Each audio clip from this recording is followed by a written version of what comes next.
totally knew that. Hi, everyone. Welcome to this conference. This is just a little bit of levity ahead of what is likely to be a pretty serious discussion, an important discussion that we're actually having here. Thank you for joining. And I'd like to introduce, just start off by introducing myself. My name is Tushar Singh. I'm the moderator for this panel. I'll be introducing the panelists shortly. You may recognize me from some previous CyberX events that I've attended or spoken at. And I'm the CEO and founder of several startups, including edtech startups, medtech startups. And in this particularly exceptional time, I think we've all been looking at the changes, massive changes, and both the healthcare and education industries have been going through massive changes. In this particular session, we're going to focus on securing mental health services, and we're going to be focusing primarily on that education technology side. We're going to be speaking with a number of panelists here today, 3 of them. I'm going to start with a quick introduction on their name, their title, a quick kind of sentence, and then I'm going to pass it off to them to actually speak about themselves a little bit. And then we'll go into some of the questions, pre-planned questions. We'll take questions as well from the actual audience that's viewing this, and then we'll go from there. All right, so Medha Saraiya is the CEO of ConnexHealth and a licensed nurse. ConnexHealth connects healthcare seekers to vetted, trusted, and professional healthcare providers nearby and throughout Canada. Medha? Thank you, Tushar. As Tushar mentioned, at ConnexHealth, we connect healthcare users with healthcare providers. During these uncertain times, we have changed and adapted to the needs of the community. And some of the services now that we are offering is helping pharmacies make deliveries to clients. So home deliveries, that's something we're doing. But at the same time, as of today, our portal is able to support mental health services. And we are especially providing mental health services to young adults or people with physical and cognitive disabilities. So those are the areas that we are going into. All right, thank you very much. Next up, I'd like to introduce Nicole Smith, founder of You Are Worthmore Ministries. Since 2012, Nicole has been involved in the battle against suicide. Out of a heart of compassion for preventing teen suicide and self-harm, she founded You Are Worthmore Ministries. Nicole? Well, thank you so much. I appreciate this, and I'm very happy to be here today. I am Nicole, and You're Worthmore began in 2012 as a simple youth event, and it came out of a situation where my daughter lost a friend to suicide, and it just derailed her, and she went through some counseling, and she did something she was told by her counselor, do something to help commemorate. And so she did a Facebook page called You're Worth More Than You Know. And hundreds and hundreds of kids joined this Facebook page to do a one-day commemoration of somebody that they'd lost. So that just moved my heart. And I looked at my husband, I said, we have to do something. So we initially started by doing a youth event where we spoke, a message of hope and a message of life. And it took them on a journey to a place where they were ready to hear and listen what we had to say. And from that, we've grown the organization to now include workshops on assist training, which is essentially suicide first aid training. So I'm all about equipping people so that they know what to do if they find themselves in a situation where they're speaking to somebody who has thoughts of suicide, so they can, kind of figure out how to maneuver that piece and then get them to connect with the people that can help them, beyond that. And so that's essentially what we do. And we continue to do, of course, events and that kind of thing, because youth are, part of my heartbeat. And I definitely want to replace the lies that they believe in their heads with the truth that they are valuable and have something to contribute in this world. And that's it. Thank you, Nicole. And then finally, we have Karim Mamdani. He's the president and CEO of Ontario Shores Centre for Mental Health Sciences, a public specialty hospital that provides specialized assessment and treatment services for people living with complex mental illness. Karim? Thanks very much, Tushar. Ontario Shores is one of 4 freestanding psychiatric hospitals in Ontario. We're a large facility. We have about 340 odd beds. We serve over 90,000 visits. a significant sort of, pardon me, that's what you're hearing is something in real time from us. But it is something that is, to Nicole's point, something that's close to everyone's heart, particularly in this period of the pandemic. And so I look forward to the conversation. All right, great. So for everyone that's attending, we are going to be taking questions and doing Q&A as we go through it. We have 4 prepared questions in advance. And as I go through this, I'll be also asking a few more. We've encouraged the panelists also to engage in an organic discussion. They might be distracted from time to time because everyone still is involved in their day-to-day lives, and there are urgent measures that do come up, as you heard as well recently. You may also see young adults and children running through the background. That is just the situation that we find ourselves in at this time. And please don't be distracted, stay focused. And to start with that, I'm actually gonna start with a switchback kind of position, starting with Karim, is in light of the current pandemic and the heightened amount of digital interaction, what are some of the mental health concerns that have emerged? So we're gonna start with Karim, then we'll go Nicole and then Medha, and then we'll just kind of keep going back and forth from there. Perfect. Thanks very much, Tushar. So, yeah, I mean, I think there's no doubt that isolation is going to have an impact. Right?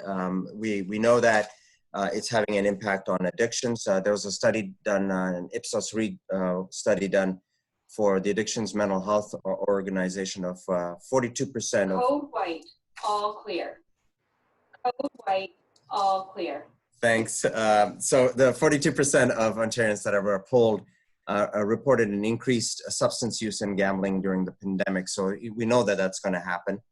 There was another study done just recently by the Mental Health Research Canada sort of group. And during COVID, they've identified that 61% of those that are surveyed felt that they would experience greater anxiety. And that's a jump in comparison to pre-COVID, when that number was around 28%. So the reality is that we will in fact see, people are talking about it as an echo pandemic or an echo boom. And of course, frontline workers who are working are also going to be feeling the effects of trauma and the impact of their own families. And so I think you're going to see quite a significant impact as time goes on, because it's not just about a short period of time, but a much longer period of time. Mm-hmm. And yeah, I absolutely agree. And so for me as a suicide first aid trainer, my alert buttons are up high going, people need to be equipped to know how to deal with this, because some people maybe are probably surprised at how anxious they're feeling, because they're normally not anxious people, but as a result of all this, things are starting to develop, and they're surprised at how they're handling things. And it may push some people towards an area that they never thought that they would get to, but here they are. And they're surrounded by other people, and these other people need to know how to handle this. And if they're not equipped, they're likely to say or do something wrong, quote unquote, or say the wrong thing, and or feel so helpless they don't know what to do. And you can call 1-800 lines, but if you can't get the person that you're dealing with to agree to the phone call, then the 1-800 line is not going to help you much at all at this point. So my concern is the overflow of what's going to happen as we continue to move forward, because some people are great in the crisis, but then there's post-crisis that we need to think about, and being equipped to deal with that is key, I think, in this kind of a situation. Well, also the crisis has brought about a lot of other areas too, like domestic abuse. Yeah. Unfortunately, that is on the rise as well. Another thing is the media overload. We've had crises in the past. This is not the first time we've had crisis. We've had SARS, we've had 9/11, things have happened in the past. But at that time, we did not have that constant social media input. Now we've got that level going in. So unfortunately, for a lot of people, they don't know when to pause, when to take that break, when to disconnect, because it's the 24/7 just overflow. And that is what's causing a lot more anxiety, a lot more behaviors. And I see the other aspect of it, that too, with seniors who are now on, because of social distancing, they're completely isolated. And a lot of their behaviors are showing up because they are on decline cognitively due to dementia or other underlying situations or issues. And you're seeing them their issues coming out and exaggerated. So that brings in another dimension that families now have to deal with. Well, this is extremely complex, and I think you've all identified just how complex the situation is. You've highlighted how we need to involve community support, that we're going to have continual repercussions from this. That also at the same time we're seeing a spike in other areas as well, which can be a byproduct of not addressing or adequately addressing or supporting any sort of mental health areas that we do need to support. You've also highlighted, the constant news cycle. And I will say this is that as someone who's been doing digital media for a long time, is that people are seeking answers, and they're constantly seeking answers because they want to feel comforted. Part of that, the toilet paper flying off the shelves was people were just trying to solve something through an inexpensive solution. And I think we have to recognize that there aren't inexpensive solutions to this. So as we push to deliver more services virtually, this is giving rise to security and privacy concerns, which are not inexpensive to solve. Can you highlight some of these and how they can be addressed? And this time we'll start with Nicole, then we'll do Medha, and then Karim. Okay. Well, the reality is that using programs like Zoom and stuff, you have to know how to put the measures in place so that things don't get cut in. Like for example, recently I hosted a webinar, and we got Zoom bombed, and it was like, oh my goodness, how did this happen? Well, I found out after that I hadn't set the parameters correctly, and so these young people were able to hack in and do their thing, and so these things happen. Now imagine that happening in the middle of a telehealth conference or counseling session, something like that. That could derail somebody. So these measures have to be taken into consideration. You really have to do your research and know how to use the technology, because people who provide counseling aren't necessarily people who are super tech savvy. They just know how to do what they do best, and now they're being forced in a situation where they need to use technology in a way they've never imagined they've had to do. And so these things are important to take into consideration. We're moving into that kind of a world. You know what? I completely agree with Nicole on that one, because my background is a nursing. I'm a nurse by profession. For me, even though I own an IT company now, it was a transition that I had to learn. And for a lot of healthcare users or healthcare providers like myself, and I can speak for most nurses, we don't like change. And us adapting to a new technology is a challenging thing to do. So again, security is very crucial.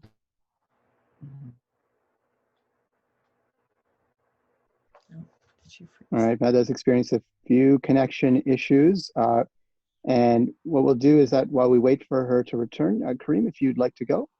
Sure, and it's actually my first comment perhaps helps to answer a question that has come up on the chat a little bit. What we have found in our research for particular conditions, so mild to moderate depression and anxiety as an example, that the use of supported CBT, cognitive behavior therapy, using a virtual way of connecting with an individual. So supporting them through a virtual approach, but having coaching available either by phone or by by a screen is actually as effective in many cases as face-to-face conversation. And so I would say that even in this circumstance, in this sort of scenario, people should feel quite comfortable that they can reach out remotely. We do have a number of services. Our intake service at Ontario Shores can put them in touch with, with a clinician, and we can support them through a very prescribed methodology to actually give them help. So it isn't just group or talk therapy, but there's a very prescribed way that we would work through with somebody over 4 to 6 sessions, maybe a little bit longer, to really help them with mild to moderate sort of anxiety and depression. So that would be the first thing. So electronically, we can do this. The second thing I would say is that, we do have to worry about privacy. We do have to worry about that. But there are, again, approaches you can do for that. As a healthcare custodian, we have specific rules that we have to follow. And what we would do is we would follow those privacy and security legislation by undertaking things like privacy impact assessments or threat risk assessments. So taking prescribed, again, approach to determining how we're going to undertake a virtual environment. We would test that, we would assess the threats to that environment, and then we would ensure that we have mitigated those threats. So there is an approach, and I don't think people should be worried about taking a virtual approach. Okay, and thank you for that. And I'm going to come back to that one, but Medha has returned. Medha, I believe you were speaking about some of the aversion to change. Yes, and this is what I mean with technology. Unfortunately, it can drop on you. But a lot of healthcare providers, what I was saying, don't like change much. And getting them to use technology that they're not comfortable with is pulling them out of their comfort zone in a way.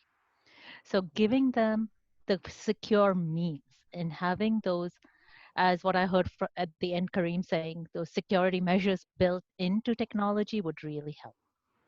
Mm-hmm. And those are some of the things that developers of technology need to be mindful of, is the people that they're helping, the healthcare providers, as well as the clients who might be in a compromised situation, and giving them the tools, the correct tools. Okay, I'd like to add a few items here as well, given that we're at a security conference, and I do quite a bit of security for MedTech. So our standards between Canada and the US are a little bit different. In Canada, we have PIPEDA, which covers the privacy requirements more generally. You might have heard of something called HIPAA, which is actually an American requirement for insurance companies, is where it really started. And then it's being applied more broadly. You might also have heard of GDPR, which applies to European Union citizens. But even if you have EU citizens on your products anywhere else in the world, EU law can apply. So there's all these competing standards. And the certification requirements for each one can be quite extensive. So in the US, there's something called HITRUST, which is an industry standard. It takes somewhere between 6 months to 2 years to actually go through the compliance process on. So given that we're having to go through some rapid change right now, and by the way, everyone, I'm off script a little bit for the panelists. Given that we have been thrust in this environment, it's really highlighted the gaps in technology support. It's highlighted the lack of infrastructure we have to support people both on the medical side, ed tech side, anywhere else. And certainly companies have more flexibility in working with their employees. We don't have that same luxury. And it is a luxury to do that with people that we support in what are more public services or healthcare services. Mm-hmm. And that's given rise to a cost. So where is that cost going to be borne in order to not only secure the services, which everyone's spoken about we need to do, but to actually build trust in the security of those systems and reliability of those systems? So this time, Medha, we'll go start with you, then Karim, and then Nicole. All right, I think Medha's left just connection issues again. So then we'll go with Karim on this one. Yeah, no, thanks. So I would say it's a really tough question. From our perspective, we were lucky enough to have begun the journey down the path of virtual care a number of years ago. So we started the process quite a few years ago. the healthcare system has an infrastructure that has been put in place for screen to screen sort of connection through the Ontario Telemedicine Network, or OTN. So we were a strong utilizer of that network, which is a secure network in place. In addition to that, probably about 2 years ago, we began work with a vendor from the UK who would provide us with the infrastructure and the protocol for electronic CBT, or cognitive behavior therapy. So we had already begun that journey, the move towards virtualization of care through those different initiatives. Having said that, we're in an unprecedented sort of a situation. We in fact are now having to ensure that our therapists are in a secure space to be able to have very personal conversations. So they may be at home, so we have to tell them, okay, you have to make sure that you're in a space where perhaps other members of your family who are present don't have access to, or cannot overhear the conversation. And you might want to be using a phone to do that. We have had some people use Zoom and other devices, or other platforms, but those are less secure, as Nicole mentioned, just based on her experience. They can be less secure, and so we do have to figure that out. And I think the implications of that are going to come, I would say, probably 1 month, 2 months, 3 months down the road, where people are going to move to platforms that have that security or have that certification.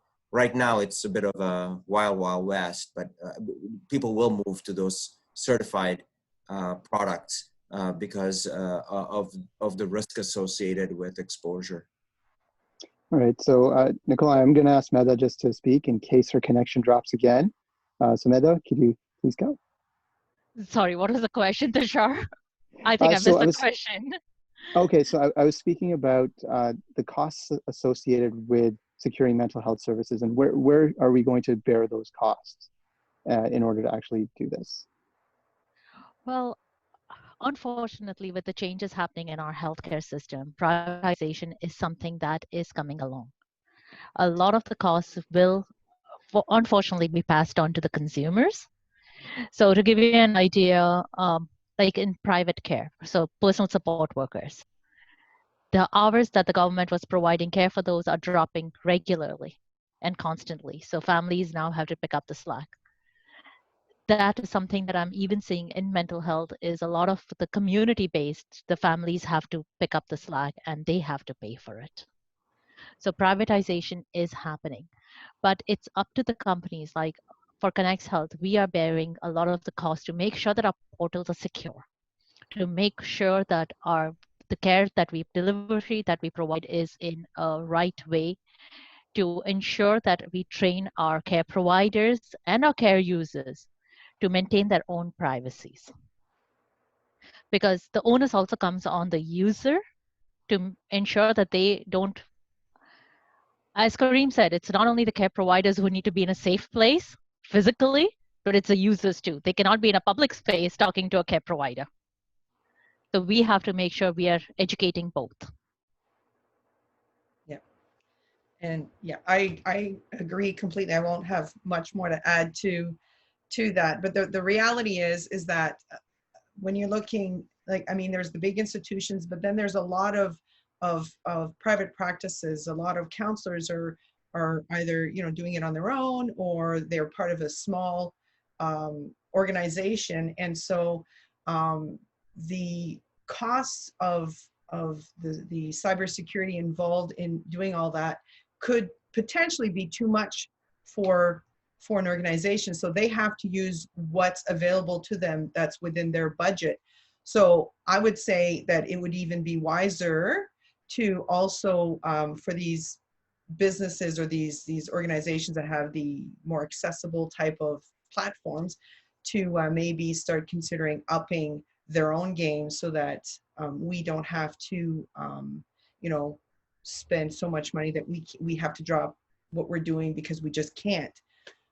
So that's, you know, the cost is going to be, and as Medha said, the consumer is the one that's ultimately going to pay for this, because it always has to, the buck has to stop somewhere. And half the time it ends up being to the clients and the consumers rather than anybody else, because where else are you going to go? It's important points. So for those attendees that are joining, you might not be security in healthcare. So I want to give you a little bit of information on that. We need security in general in healthcare and privacy in general in healthcare because primarily of stigma and what happens if that information gets out. So for example, if you go to the doctor's office and someone you know finds out about some reason you're being treated, and that system is insecure and you know the system is insecure, you're less likely to actually try and seek treatment for that. And that overall reduces the health of society. So society as a whole becomes more unhealthy when we don't have secure healthcare services in general. The aggregation that happens with digital services has incredible ramifications if you don't actually secure it. Because unlike going in and breaking into a doctor's office to steal medical records, breaking into an online environment, which is hosting a wider scale, will actually net you a lot more private information. So this is why healthcare moves fairly slowly, as does education, because if you know what someone is educated on or how they're performing, that also has an impact on them. On healthcare, it's even greater. If someone knows that you have some particular disease, treatment, mental health that you're being treated for, and there's a chance that someone else could find out about it, you're far less likely to go and actually seek treatment. And that affects all of us. That, as you spoke about, and we spoke about the costs, it affects our wider community.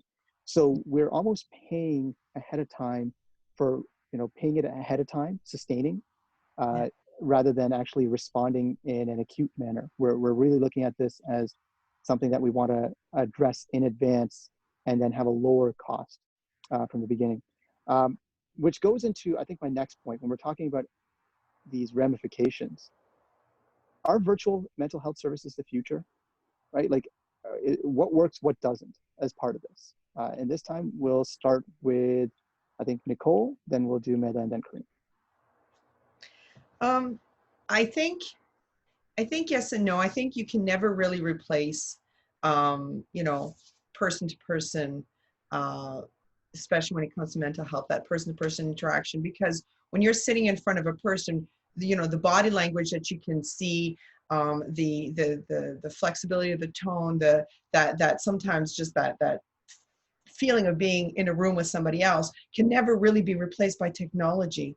But at the same time, having mental health care or any kind of healthcare on technology is a huge advantage, especially for people who are limited by transportation. They can't get to where they need to go, or they're limited by physical issues. They're just, those are great reasons, or they live in a really remote area, right? I mean, I've heard of care being given to people who are way out in Nunavut simply, and there's nobody there. So they're, it's all done remotely, which is great.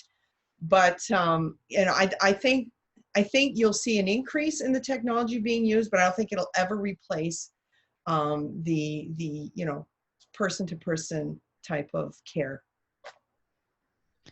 You know what? I could not agree more with Nicole on this one. Is you need that in-person care. As humans, we are wired to be talking to people in person. Technology is a tool to enable that. Yeah. Technology is not replacing that. Right. So yes, we will see increase in virtual care, and yes, we can reach a wider audience with virtual care, but at the same time, we need to know that technology is a tool. It's not replacing. There are some times where you need to have that in-person intervention. Mm-hmm. So I think when I hear what Nicole started with in terms of the person-to-person conversation, that is the richest form of interaction that one can have, because so much information that you can, in that face-to-face, you pick up. The body language, the tone, there's so many things. Often when we're on virtual, we're scripted, we're trying to create an image when you're virtual often. So sometimes that's very hard then for the individual on the other side to be able to tell what's real and what's not so real. But it's much more difficult to do that when you're doing face-to-face. So, but the question really is there a continuum of service that can be offered depending on the level and severity of the individual's suffering? And so I think that there is. I think, I'll start by saying that, at Ontario Shores, we have a large waiting list. So we have, almost 3,000 people on our waiting list. They're waiting about 100 days on average to get to one of our services, whether it's a clinical service, whether it's electroconvulsive therapy, ECT that we might offer. So the people are waiting quite a long period of time to get to service.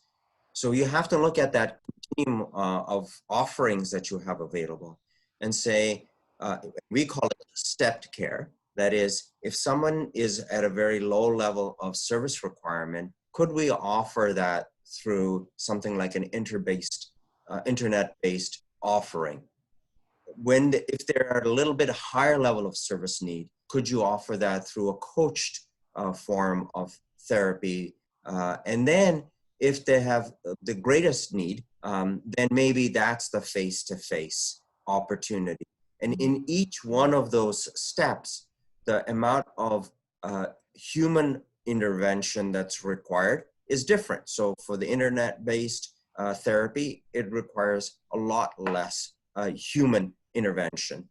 When you go up to the next one, coaching, it requires a bit more. And then the face-to-face, of course, requires the full human interaction. And so you're able to spread very, very expensive resources in clinicians, psychiatrists, nurses, psychologists. You're able to spread those individuals across a greater volume of service by being able to tailor the amount of service that's being offered for each group of individuals.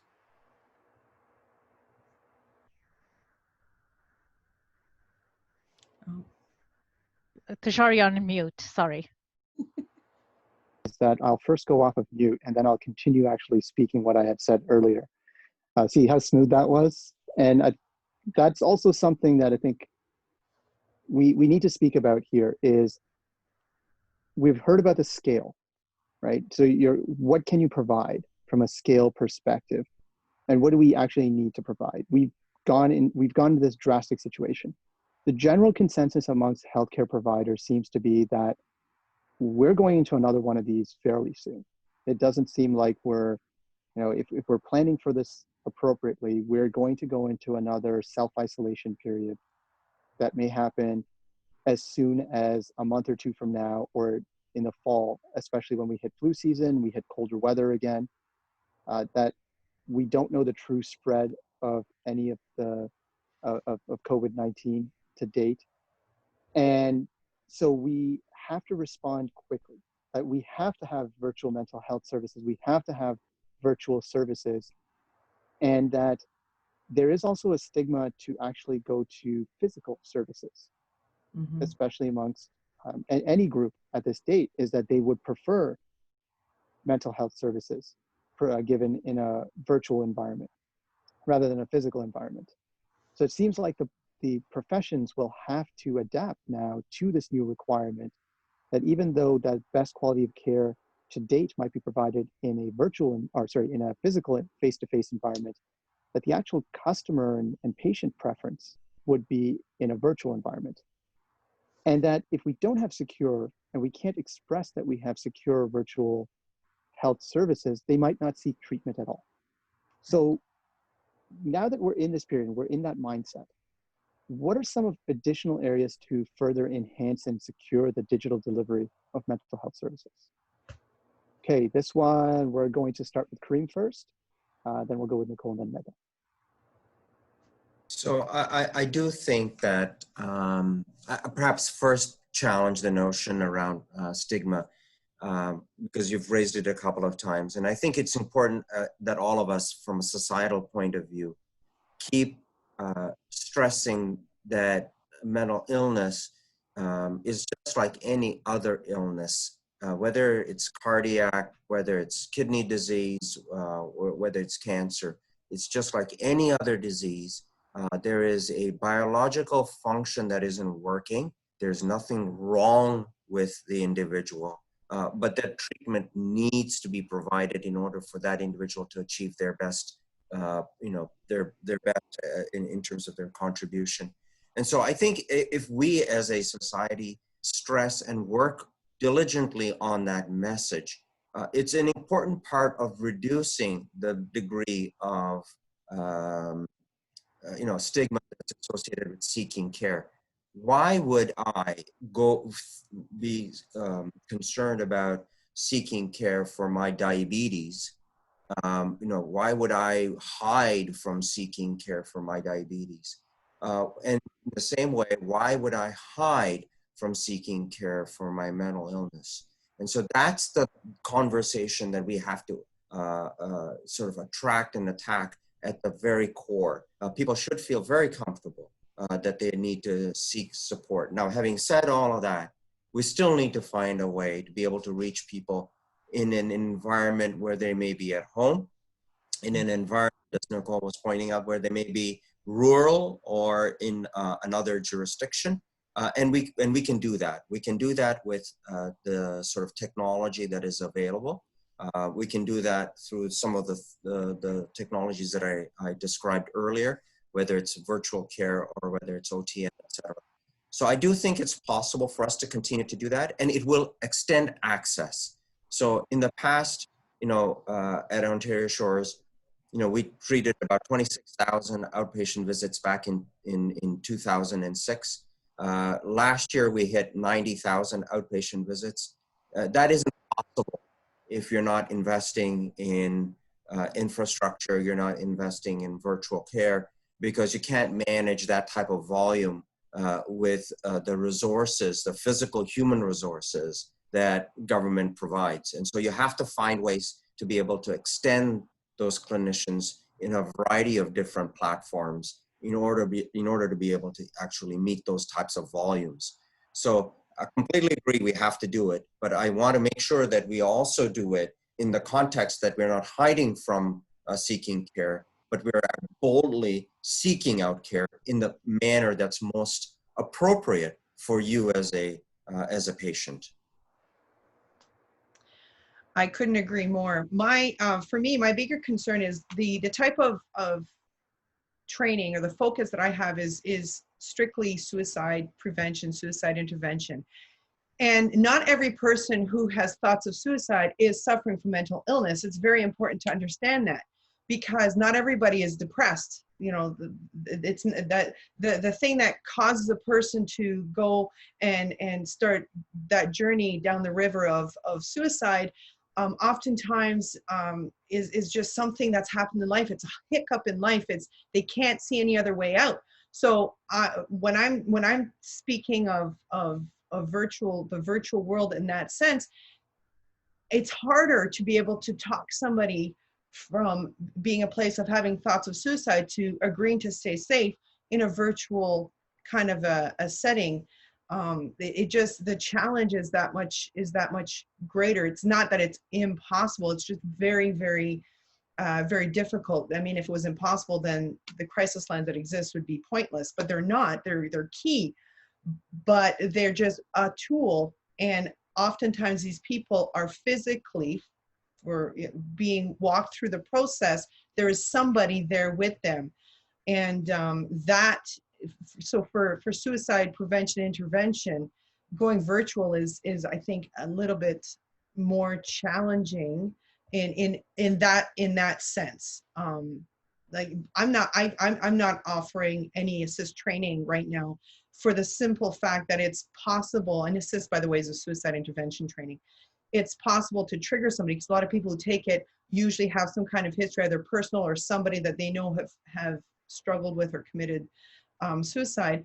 And so because we can automatically potentially trigger them, we've been told not to offer the training because we can't deal with the triggered person while still providing the workshop. So that's the challenges that I face. And I mean, I'm open to any thoughts, but that's the reality when it comes to suicide intervention and prevention. I agree with both Nicole and Karim on this. As a healthcare professional, we've been trained a lot on physical symptoms, but what we forget is body is connected. What your mental health affects your physical health, and they're not disconnected. And that is something people have to understand, that mental health is part of your health. It's so you cannot have stigma against it. You cannot be shy of it. You have to seek the care you need.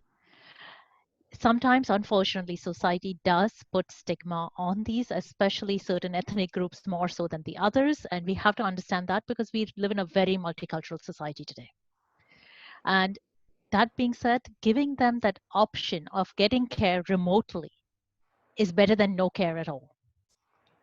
So that is something we have to realize. If someone has that stigma that they don't want to go walk into Ontario Shores today, but they would rather take it online, let's give them those options. Let's provide them those options. We might not be able to give them the extent of care we need, which we can in person, but something is better than nothing. And that is where also knowing people that you bring on your platform, the healthcare providers that you bring on your platform, their ability to communicate remotely is also very important. They should be comfortable using technology to help. So those are some of the things that as an organization, we should be able to manifest. All right. Thank you. Thank you all for that. I'm going to transition a little bit into the community-based questions, or the questions we've had from the chat. Preface them with a little bit. So the question from Saraiya was, I believe, which was in chat, was, what do you say to somebody that is already experiencing mental health issues and depression while we are in full curfew and only connecting remotely? I believe we've answered that previously already, and we've gone into that area. I do want to talk about lowering the barrier, though. And this will go into the question that was also asked by the community. So in the education, so the Ontario government did a survey several months ago, right at the start of the self-isolation period, where they asked students if they had access to a laptop, internet services, and a few other things. We saw that in the US as well, where school buses were being outfitted by Wi-Fi and being parked in certain locations to allow students to connect digitally. That was a form of lowering the barrier, to allowing students still to connect.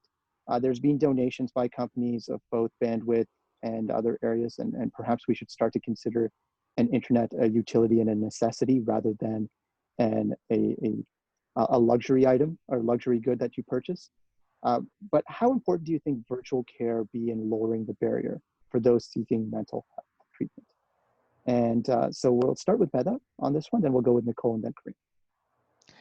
Tushar, it'll be extremely helpful in lowering some of these barriers because, as we talked about a few minutes ago, people who have perceived stigma or people who are uncomfortable talking to someone in person may feel more secure being behind a screen. And giving them those options and showing them the results or helping them see some of the improvements will help them and their loved ones realize the importance, and thus breaking down some of these walls that unfortunately have been created throughout the years. I absolutely agree. As you're talking, the one thought that came to my mind with regards to lowering barriers is we have to consider that there's a whole population of low income that exists as well, right? So you know, lowering the barriers means you know, making sure that everybody is able to get that access, that they have the technology or even the connectivity to be able to do that. And so I love that idea about the school bus with the Wi-Fi. That's great. Yeah, absolutely, lowering the barrier is key. It's super important, especially for our low income, because mental health is a huge issue. And teenagers feel so much more relaxed talking in front of a screen, for some of them, than talking face to face. You put them behind a screen, they're chatty boxes. You sit them in front of you, they got nothing to say. And so making this, it's just a matter of making everything more accessible. It's these days, yeah, absolutely more of a need than it is a luxury. So 100% support the notion that we have to find a way to make broadband connection a necessity, a utility that is available to everyone. I just don't think that in a world where we've come to with COVID, that it's reasonable anymore to suggest that access to sort of high bandwidth, high resolution should be some sort of luxury. It's no longer the case. So completely support that notion. Having said that, I also think that barriers come in a variety of ways. We've talked about access to mental health because one is feeling stigmatized. So we have to lower those barriers. We have to make sure that people feel comfortable that they can access healthcare. They can access any healthcare without fear of stigma. So that's a barrier. I think another barrier, quite frankly, is the patient or client clinician barrier. There's a power imbalance between those individuals, and that can act as a barrier. And I think virtualization actually lowers that barrier. If you think about what has happened in the private sector, you look at something like banking, there was always this sort of power imbalance between the banker, the individual who sat there and kind of reviewed your mortgage and told you whether or not you received your mortgage or not. And that's very different to today's environment, where in a virtual environment, people can access a variety of different providers, make decisions about a variety of different financial products, and make a decision about the rates that they get from those different financial products. So the power imbalance changes when you have information and virtualization taking place. And so I think virtualization will lower that barrier, the barrier around the power imbalance between an individual who's receiving care and one who's providing the care. So there's lots of these barriers, and I think it's the application of technology to assist in lowering those barriers and our work in society to lower barriers to access as well. And that includes making sure that things like broadband, the technology is available, stigma is reduced, access to transportation and things like that are available so that people can access services when needed. So all of those things, I think you need to take a look at to make sure that you've got good healthcare in society. Okay. So thank you all again for that. We have about, and I'll just check with our moderator, we have about 10 minutes remaining in the session, correct? So I'm going to go back into some of the digital services and security element now, because we've spoken about access, the importance of access. We've spoken a little bit about security as well. So it's actually targeted to end at 11:45. That's okay. We'll just keep going. How about that? So one last question there, and this really goes on to the actual digital element and securing digital health, is if we start to change as we go through society now, where we start to push mental health services through digital, and how do we still prove trust in the system? Because, and we have to figure out a way to prove it in a simple manner, because many times what we're capable of going through and looking at an assessment and analyzing to see, is that really worth it? Is that stamp that's being given of approval there really a good approval? There might not be that same level of trust. So what trust stamp can we put on this that allows someone who's seeking virtual mental health services to actually trust the system? Because I'll tell you, I hear HIPAA and I know HIPAA and I know high trust, and that doesn't mean I trust those systems that I'm using from that perspective. In this case, we're going to start with Nicole, then Karim, and then Medha. Well, I would say, and this is just me, but usually it would be word from a trusted source. You know, for example, you know, you're not going to go buy a product. If let's say somebody buys a product, they like it, they use it, and they tell you all about it, and it's, you know, that somebody you trust, you're likely to go buy that product. It's the same principle, right? It's that word of mouth. That's how trust is usually gained, is by somebody else going through it, you know, using it, putting it through the rigor, and then saying, you know what, I've put this thing through hell and back, and it works really, really well. So you know, putting a governmental stamp of approval or putting may not be enough. It may actually require somebody whom society has decided is an expert and is a trusted voice in that particular area, or, you know, to come forward and say, you know, this is a trustworthy, this is, you know, useful, this is, and putting their stamp of approval, and then everybody else is going to jump on board. That's the consumer mindset, but that's how we roll basically for everything. So that's just the way I would look at it anyways. Yeah, so I would approach it in a similar fashion. So it's from two different directions. One is that I do think that it's almost like a basic expectation. So they're behind the scenes, whether one refers to it as HIPAA or a government stamp of approval or whatever we call it, in the background, you need to be able to ensure that the information is secure and that you have systems that meet those standards. So the other is, I wonder whether consumers, to Nicole's point, have changed dramatically over the course of the last decade.